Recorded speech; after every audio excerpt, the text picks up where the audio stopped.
muito bom dia para você. Eu sou Júnior Moreira, este é o Conversa de Redação comigo para debater. Hoje eu sempre falo os principais, mas eu acho que hoje é o principal tema do dia, né? Infelizmente, a morte do Papa Francisco. Os jornalistas Eduardo Costa, Marcelo da Fonseca e também jornalista, escritor, pesquisador sobre teologia, J.D. Vital, que é o nosso convidado especial do Conversa de Redação hoje. Olha só, Jorge Mário Bergoglio, o Papa Francisco, morreu aos 88 anos, às 2h35 pelo horário de Brasília, 7h35 pelo horário local dessa segunda-feira. As informações foram confirmadas pelo Vaticano. O pontífice ocupou o cargo máximo da Igreja Católica por 12 anos.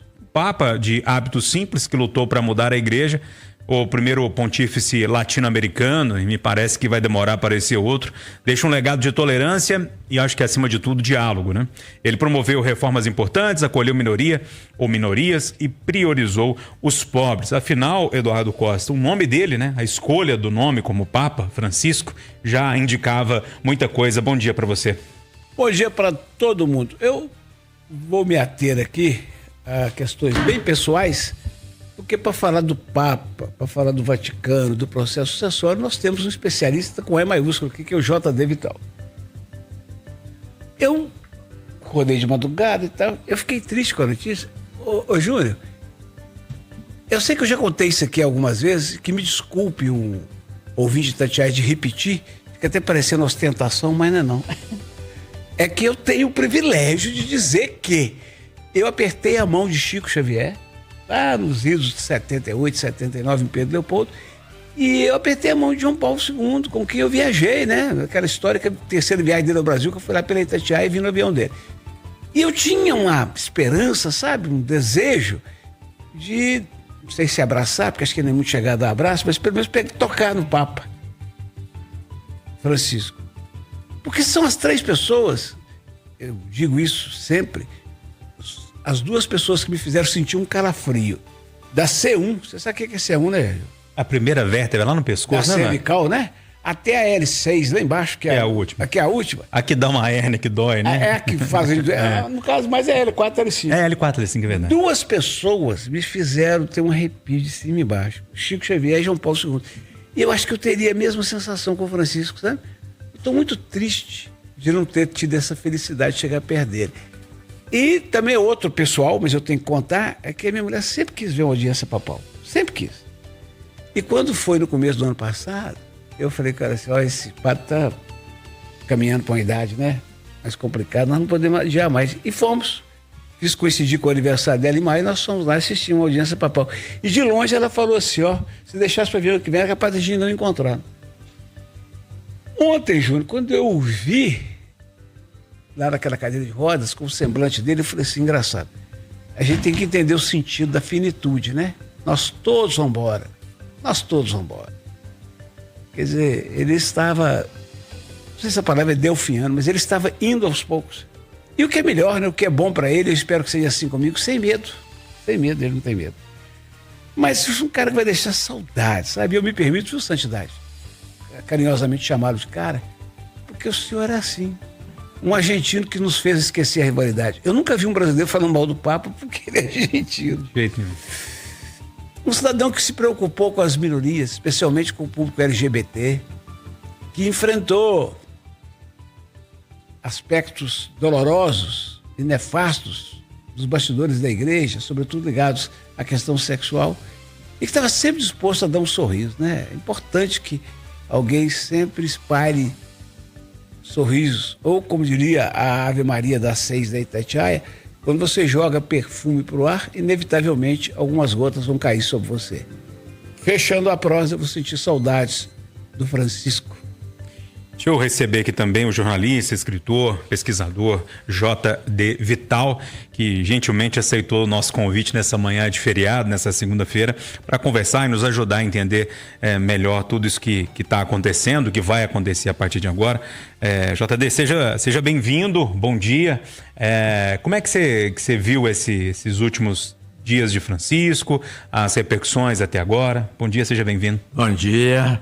Muito prazer, muita alegria retornar aqui aos estúdios da nossa Rádio Itatiaia para falar um pouco sobre a importância do Papa Francisco, que ao contrário do Eduardo, que não quis apertar a mão dele, o apóstolo, eu apertei uma vez. A primeira vez que eu estive com o Papa Francisco foi em Roma. O diretor da Rádio Vaticano, Padre César Augusto, que era jesuíta, como o Papa Francisco, ele me convidou para assistir uma missa do Papa lá na Casa Santa Marta. A Casa Santa Marta é para onde o Papa Francisco mudou. Ele deixou o Palácio Apostólico, aquela mansão, aquela janela, né, do palácio. Os papas aparecem dando a bênção. O Papa João Paulo II, ele construiu uma casa moderna dentro do Vaticano. Quando você chega na frente da Praça de São Pedro, à esquerda tem um portão. É ali que entra para a Casa Santa Marta, e é onde os cardeais agora vão dormir, vão morar para o conclave. E lá eu fui à missa, mas ele estava gripado, viu, Eduardo? Ele estava gripado, então eu não tive a oportunidade de cumprimentá-lo. A segunda vez eu já tive mais sorte. Foi quando o Anchieta, nosso São José de Anchieta, foi canonizado. Então, novamente, por obra e graça do nosso padre César Augusto, diretor brasileiro da Rádio Vaticano, ele me convidou a mim e a minha família para a gente participar do ofertório. E lá fui eu, né? De Barão de Cocais, filho de operário, né? Carregando as ofertas. Estava com minha mulher, Elmas, com meu filho Gabriel, e entregamos as galhetas, a água e o vinho para o Papa Francisco. Então eu tive essa sorte. Mas na minha visão, a grande importância do Papa Francisco foi a coragem. Ele enfrentou o que há de mais terrível e de mais conhecido como conservadorismo no mundo, ou seja, a Cúria Romana. A Cúria Romana é aquela organização que administra a igreja, feita por cardeais, com 2000 anos de janela, que sabem tudo. Ele enfrentou e fez um discurso violento contra eles. Combateu o carreirismo, combateu o enriquecimento, né? E daí ele ganhou também antipatia de grande parte dos cardeais. Ele enfrentou tudo isso, na minha opinião, e essa é a grande contribuição que o Papa Francisco deu ao mundo. A necessidade da renovação, da coragem, do apego ao que é o mais importante, ao Evangelho e ao amor pelos pobres.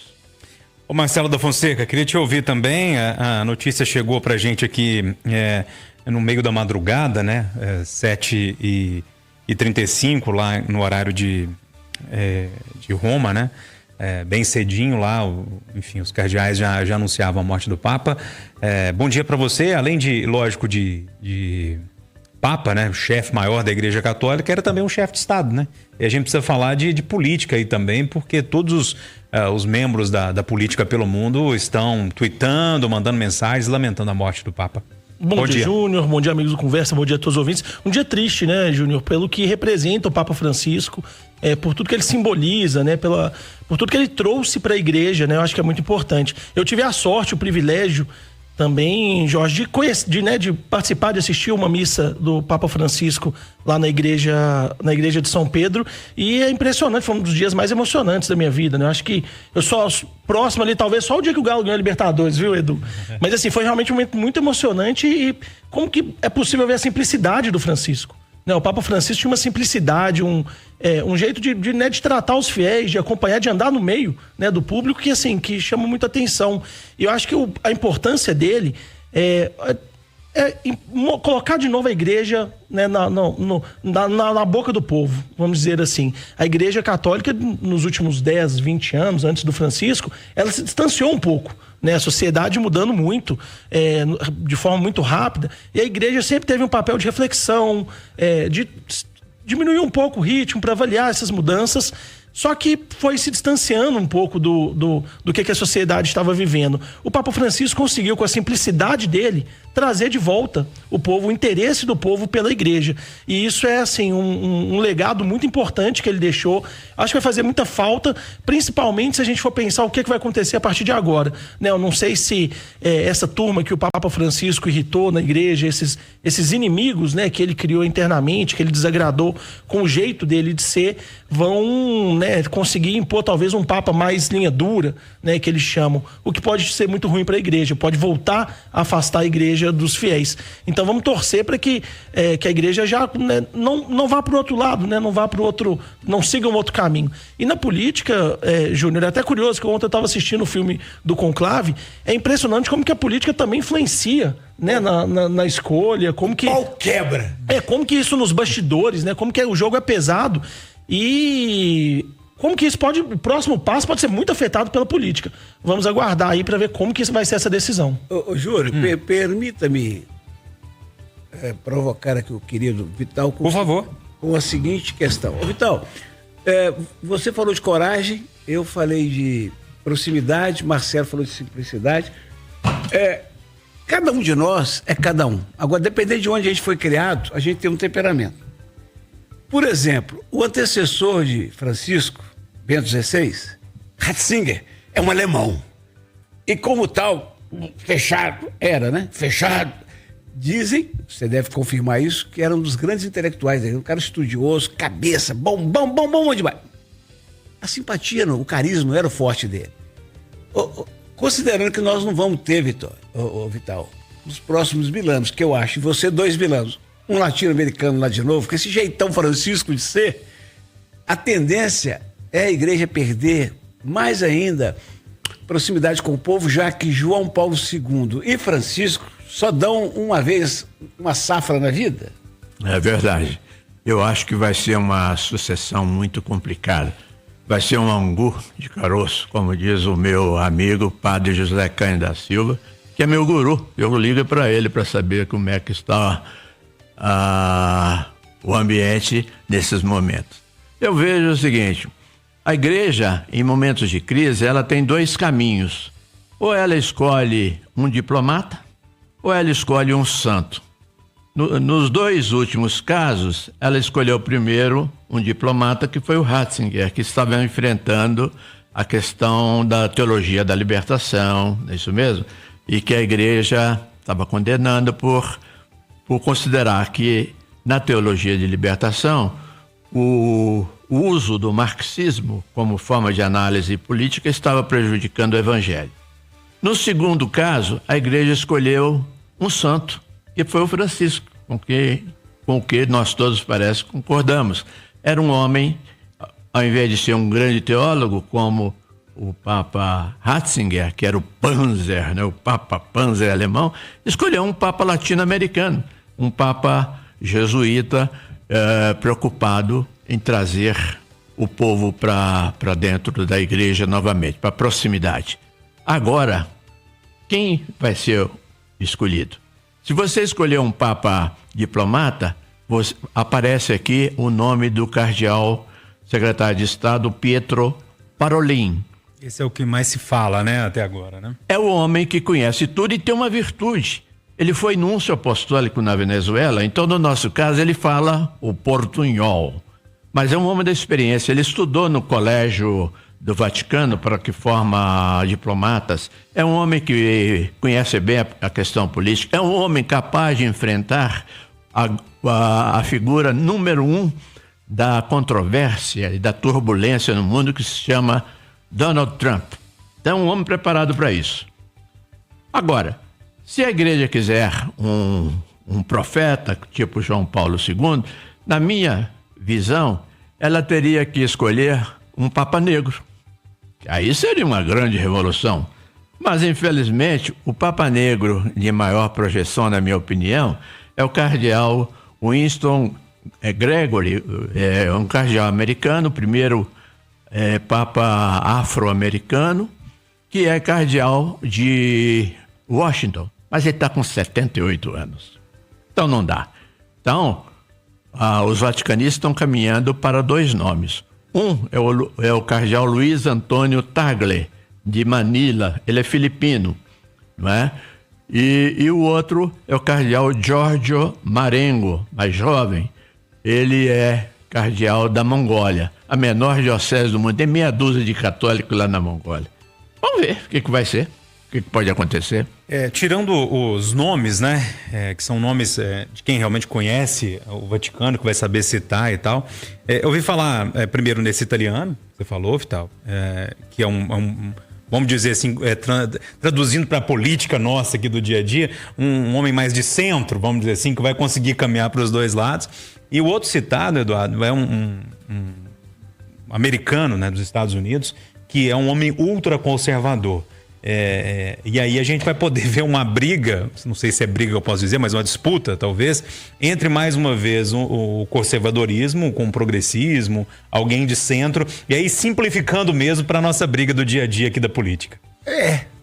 Não entendo nada de Vaticano, mas eu sinto que antes daquela fumaça branca subir, muita fumaça preta daqueles corredores, o pau quebra. Ô, Edu, o Conclave, você viu o filme todo? Vi. É bom? É bom. Eu preciso assistir. Aqui, mas falando de filme, né, uma sugestão, você falou do Bento XVI, eu tinha uma ideia também dele, muito, né, que ele era muito conservador, né, uma postura mais fechada, mas você tem uma indicação boa, né, pro nosso ouvinte ouvir, o filme Dois Papas. Sim. Que tem na Netflix. Esse, inclusive, muito melhor do que o Conclave, na minha opinião. É um filme que mostra não só o Francisco surgindo, né, as raízes do Francisco, torcedor do São Lourenço lá da Argentina, fanático com futebol, e mostra também os diálogos, né? Mas mostra os diálogos dos dois papas, né? Mostra a conversa do Bento XVI, né, com uma visão mais pragmática da igreja, né, vendo as questões mais internas das teorias, e o Francisco mais preocupado com a aplicação prática dos conceitos. Então, é importante que essas duas versões, que esse tipo de diálogo aconteça. Tomara que o próximo Papa, né, tem um pouco desse jogo de cintura para entender os dogmas, mas também entender que precisa se aproximar das pessoas. O detalhe, viu, para me fechar minha participação aqui, Júlio, eu sei despedir desse convidado ilustre. O detalhe, Vital, é que tem muito padre chato, né? Você não aguenta 10 minutos de missa. O Francisco já falou coisa aqui, gente, vamos limitar o sermão a 6 minutos. Então é o seguinte, é isso, o Ratzinger não é uma pessoa. Mas quando você tem um cara que fala com as massas, como João Paulo, como Francisco, isso é bom para uma igreja que está em decadência, ou não? É bom, é um papa aberto, um papa que não exclui, ele agrega. Mas tem uma coisa que me impressiona, não sei se vocês pensaram nisso também. O papa argentino veio ao Brasil e não foi à Argentina. O primeiro lugar que ele veio foi aqui ao Brasil, inclusive. Não é? Então eu fico perguntando por que ele não visitou a Argentina. Eu tenho um amigo lá, o Sérgio, é jornalista, ele conheceu o cardeal Bergoglio de Buenos Aires. Ele me dizia que o Bergoglio, ninguém nunca imaginou que ele pudesse ser papa. Eu sei responder essa pergunta. Eles maltratavam ele muito lá, viu? Ô, Vidal, eu sei responder. Sabe por que o Papa não foi na Argentina? Porque lá tá cheio de argentino. Oh, meu Deus do céu. Ô, Vital, só pra gente fechar então, já tem um minutinho aqui pra fechar. Você colocou ali as possibilidades de um novo Papa. É lógico que tudo pode mudar no conclave, a política é feita no boca a boca, a conversa, enfim, eles ficam ali fechados, né, conclave, né, com chave, né, todo mundo fechado. Você apostaria em que perfil de Papa? Quando você começa a conversar e observar, você pensa num perfil parecido com Francisco? Um mais moderado, um mais conservador? O que você acha que pode vir? Tudo indica que vai ser alguém com o perfil do Francisco, porque dos 252 cardeais vivos, os menores de 80 anos, ou seja, que são eleitores e podem votar, formam um time de 138 cardeais. Nesse time estão inclusive 7 brasileiros que, na minha opinião, não apresentam qualquer chance. Mas nós temos que lembrar o seguinte, lá em Roma, o povo com aquela sabedoria toda, eles diziam o seguinte: depois de um papa alto, vem um papa baixo. Depois de um papa gordo, vem um papa magro. E quem entra papa no conclave, sai cardeal. Então, não dá pra gente saber quem é que tá vindo, é só o Espírito Santo. Tem que esperar, então, pra fumaça branca, né? Ponto final, nosso Conversa Geração, que teve os jornalistas Eduardo Costa, Marcelo da Fonseca e o também jornalista e escritor J.D. Vital.